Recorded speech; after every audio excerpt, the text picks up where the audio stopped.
রাঁধুনি রোস্ট মশলা দিয়ে একটু জাল রোস্ট রান্না করলাম। বাসার কিছু মশলাও অ্যাড করছি, শুধু এই মশলা দিইনি।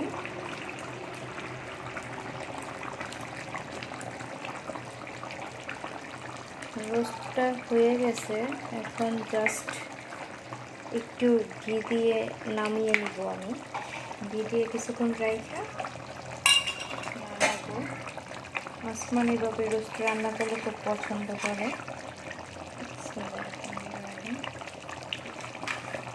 জাস্ট ফ্লেভারটা আসার জন্য ঘি দিয়ে দিলাম।